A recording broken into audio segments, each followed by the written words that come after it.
Apart from voice ఏం expression కనపడుతుంది? Okay discomfort place లాగా ఓకే కరెక్ట్ చాలా డిస్కంఫర్ట్. నెక్స్ట్ సార్ ఆ సాధారణ యాక్చువల్లీ ఆయన డ్రగిష్ లాగా కనిపించింది, ఈసారి కూడా డ్రగిష్ లాగా కనిపించింది. తర్వాత మీరు దీన్ని అవే చేశారు కదా, మీరు నార్మల్గా చేశారు. సో మనము కొన్నిసార్లు ఫర్ ఎగ్జాంపుల్ డ్రగ్ సంబంధించి చేయాల్సి వచ్చింది అనుకోండి, మీకు ఇప్పుడు మీరు పర్ఫార్మెన్స్ మీరు ఏమనుకుంటారు అప్పుడంటే మీ ఐడియాలజీ ఏముంటుందంటే ఇప్పుడు డ్రగ్ ఇస్తున్నాడు ఇప్పుడు మందాయిలో ఇక్కడ ఉంటున్నాడు అని చేస్తుంటారు, అది చాలా రాంగ్. సో అప్పుడు మన సబ్జెక్ట్ ని సోర్స్ తీసుకోవాలి.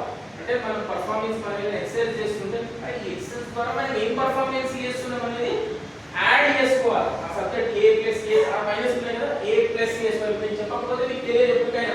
సో కాకపోతే ఏంటంటే మీరు ఏంటంటే యాడ్ చేసుకోవాలి. ఫర్ ఎగ్జాంపుల్ నేను పర్ఫార్మెన్స్ చేస్తున్నాను, నేను అబ్జర్వ్ చేస్తున్నాను. So as it is drug. So next మీరు పర్ఫార్మెన్స్ చేయాల్సిన సిచ్యువేషన్ వచ్చిందనుకో, ఇది అక్కడ అప్లై చేయాలి. తెలివి ఎలా అప్లై చేయాలంటే పీల్చడంలో నేను యాక్టింగ్ చేయకుండా గాలి ఇస్తూ ఉంటాడు, అక్కడ గాలి పిలవచ్చు. తెలివిగా గాలి తప్పించుకొని ఇది మైకంలో కంటే ఈజ్ ఇంటెన్షన్ ఏంటంటే ఆ హోల్ మీద ఉంది. ఈజ్ ఇంటెన్షన్ అనే హోల్ మీద ఉంది. ఆ హోల్ ఎలా క్రియేట్ చేయాలి, హోల్ ఎలా క్రియేట్ చేయాలి అనే మైండ్ సెట్ ఉన్నాడు. సో ఈ mind focusing on that whole. But expression ఏమొస్తుంది మనకు? డ్రగ్ ఎడిక్ట్ అయిన వాళ్ళు ఇలా ఏదో బాగా ఉండటం, అంటే మనం చేసే సబ్జెక్ట్ లో ప్లస్ యాడ్ చేసుకునేటప్పుడు ఒక ఎక్స్ప్రెషన్ కూడా వస్తుంది. సో వాయిస్ ని 75% 80% అని ఎందుకు రాస్తారంటే వాయిస్ ని స్లోలీ తీస్తామన్నమాట. సో వాయిస్ నేర్చుకుంటూనే ఎక్స్ప్రెషన్ కూడా యాడ్ చేసుకోవచ్చు.